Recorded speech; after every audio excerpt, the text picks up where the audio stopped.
Another episode of The Garage from my house. I want to start off this way today. I want to remind you of something I've told you a bunch of different times during class because I wanted to make sure we understood that life was never going to be easy and our response to it was going to be super important. You are either currently in a storm, headed out of a storm, or headed into a storm.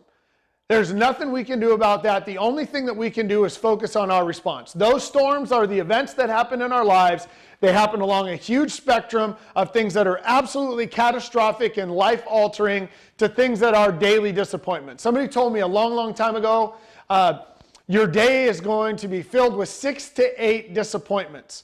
Now, those disappointments could be something as simple as spilling a little bit of coffee on a brand new shirt, or somebody you were looking forward to talking to not being there to talk to you, or something as awful as getting in a car accident, or losing keys, or something like that. But here's the thing, our days are a product of how we respond to those 6 to 8 events, those 6 to 8 disappointments.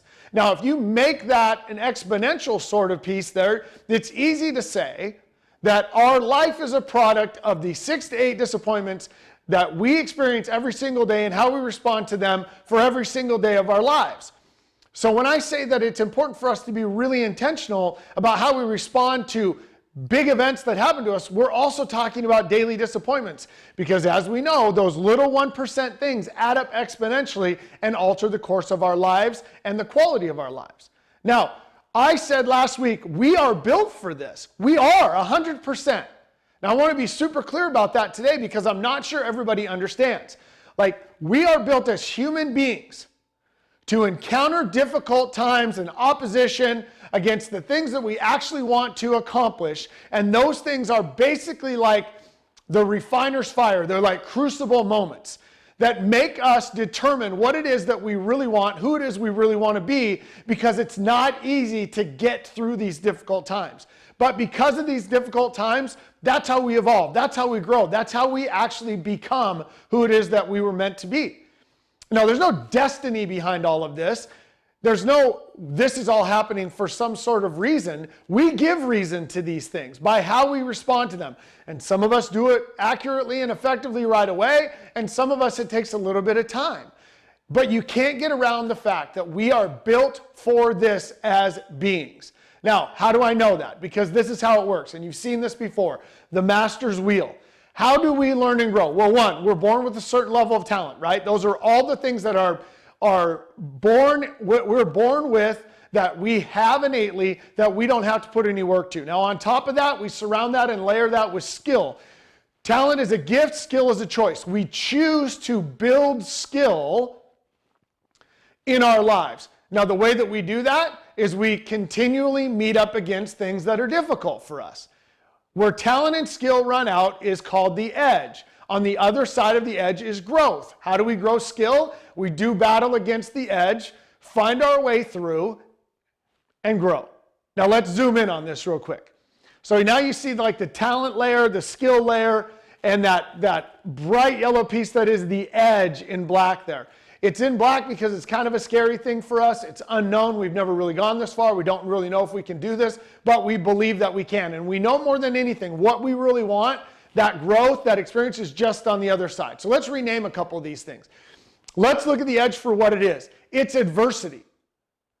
We are coming up against something that is very difficult for us because we don't know if we have the skills to overcome it. So we're going to try, because on the other side of that is this great idea of strength. We are going to build strength. We are going to achieve something. We are going to perform. Now remember, we don't just walk up to the adversity and say, hey, I know how to get past this. I'll just do this one thing and bang, I'm on through onto the other side, expanding that wheel, building skill, and challenging myself.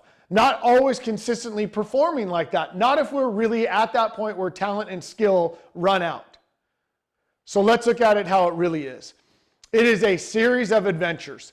Here is something standing in my way. On the other side of it is something that I really, really want. So all I'm going to do is bam, bam, bam, reset and try again. And when I finally figure it out, after all of those little failures, all those failures that breed so much conviction in me, I'm continually assessing, being accountable, acting effectively, and then finally I break through that adversity.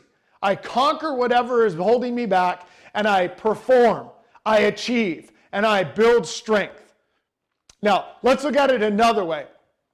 Life is full of the P word, potential, right? And as a coach and a teacher, sometimes I despise this word as much as anything else, because the reality of it is we are all born with tons of potential, nameless potential, unseen potential, and unfortunately for a lot of people, untapped and unrealized potential.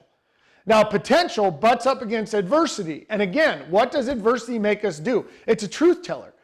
It makes us hone in and simplify and say, this is what's essential. This is who I want to be. This is key to my identity. Or, I don't really want that bad enough. But when we pound against the adversity, when we work really hard, on the other side of that, we can increase performance, increase strength, right? Increase achievement.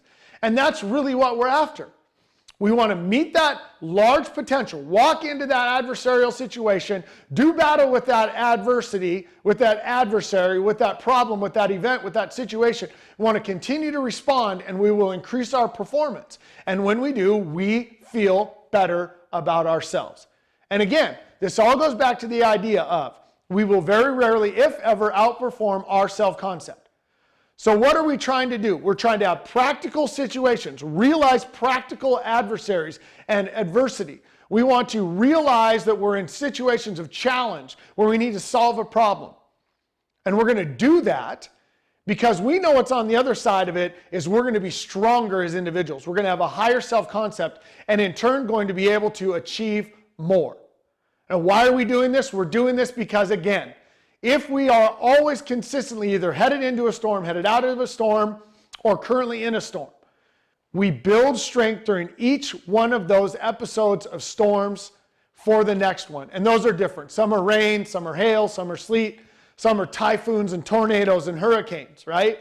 There's all kinds of levels to these things. But it is better to be prepared for a storm that does not come than to get caught unprepared in one that does and ends everything for us. We are building skill consistently so that we can walk into a world that makes sense and we know that we have some sort of control over it.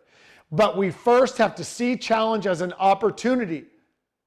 There are no problems in life, right? There's only situations. There's not something that's going to be categorized as so difficult for us that we don't get to have a response to it. We always will. And that opportunity to have a response is the opportunity that makes all of the difference. I just want to make sure we're clear that we are built for this. This is how life works. Now, nobody says that you have to stand up to that adversity. Nobody says that you have to plow through. Nobody says you have to continue to do battle. Plenty of people walk away. And when they get reincorporated back into society, we see that for what it is. But I am going to tell you right now, what we want more than anything is to be surrounded by people who are willing to do what's difficult because it's worth it. I hope that made sense to you today. Make sure you check out the prompts associated with the video. I know it's going to be a little bit longer than most of the other videos, so make sure you're watching this, the rest of it, on the YouTube link. And hit me with any comments, any questions. You can always email if you don't want to respond to the Flipgrid. I love you for who you are and what the work that you're doing. I love how intentional you're trying to be. I hope you're feeling good about yourselves these days. I hope you're feeling purposeful. And I really, really hope to see you soon.